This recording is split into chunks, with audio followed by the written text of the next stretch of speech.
The carnivore diet is not a diet.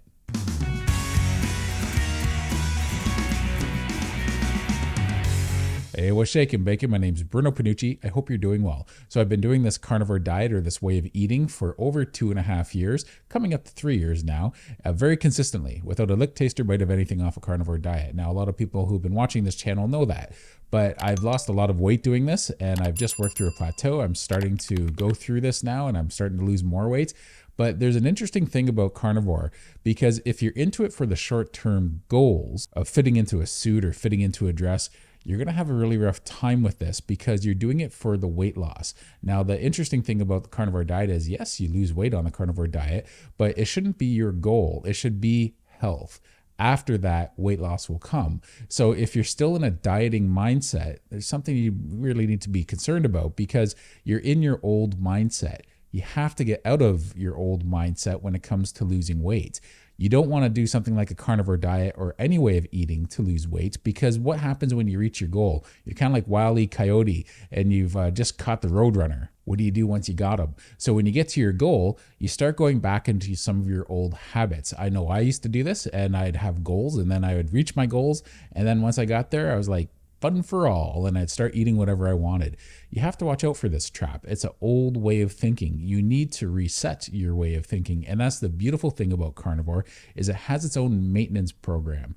Once you're doing carnivore, you start getting in tune with your hunger signals. You start getting rid of all your old bad relationships you had with food, everything from binge eating past the point of satiation. You're just getting to the point where you have a healthier relationship with food, not just the quality of food that you're putting in your system and how it's making you feel and how your blood work's also showing, but also as well, your satiety signals, when you get hungry and when you get full, because you're having mainly fat as fuel. What happens is you don't go through the highs and lows of blood sugar, so your emotional eating starts getting better managed.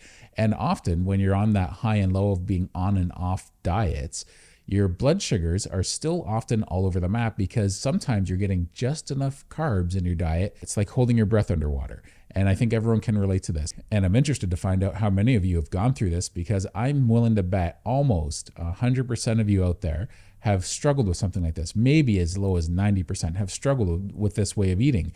Not necessarily carnivore eating, but this dysfunctional relationship you've had with food, where you're eating food, whether it's because you're dealing with a sugar or carbohydrate addiction, and you're trying to be someone who's managing that, or you're always going from a low carb diet to a high carb diet, and you're not, most importantly, maintaining health or weight. So it's easy to maintain weight, but not health. Maintaining both is what you really want to do. Some people can be skinny fat people, and that's where I find lots of different eating programs out there. If you're not exercising or even getting a moderate level of exercise with it, you can become a skinny fat person. And I don't mean to bash keto, but keto's kind of famous for that, because it's a high fat, low protein way of eating. And it's a great way to get people down to a healthy number on a scale, and maybe even a healthy dress size or pant size. But what happens is you're not at necessarily a healthy lean mass weight. You've lost a lot of fat and muscle. And that's where things can become a bit of an issue, because you're skinny fat, and no one wants to be skinny fat. Everyone wants to be kind of shapely when they lose weight. So, and that's where the health factor comes in. On a carnivore diet, you have more room to play with your macros. I think keto is a great first step for people, even if they do carnivore with keto portions of 80% fat and 20% protein.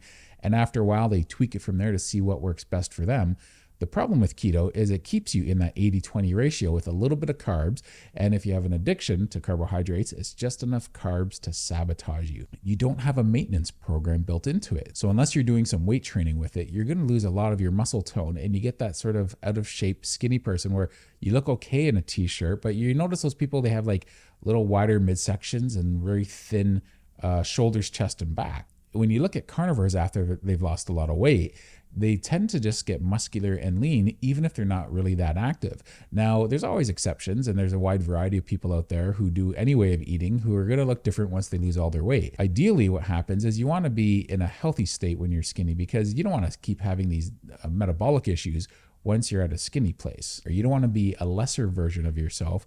You want to be a better version of yourself. So when you're eating a lot on a carnivore diet, you're probably getting enough protein. And that's why carnivore has its own maintenance program built into it, because by the time you've lost weight and gotten down to where you want to be, you're pretty in tune with your hunger signals, and you're pretty in tune with intuitive eating. knowing what to eat and when to eat it, if you're hungry for protein or if you're hungry for fat, or maybe you just want water. And some people go as far as cutting salt out. And when you cut salt out, it helps you get even more in tune with your hunger signals because salt makes food more palatable. And you'll find when you cut salt out, and especially if you're sticking with red meat, you get even more in tune with your hunger signals.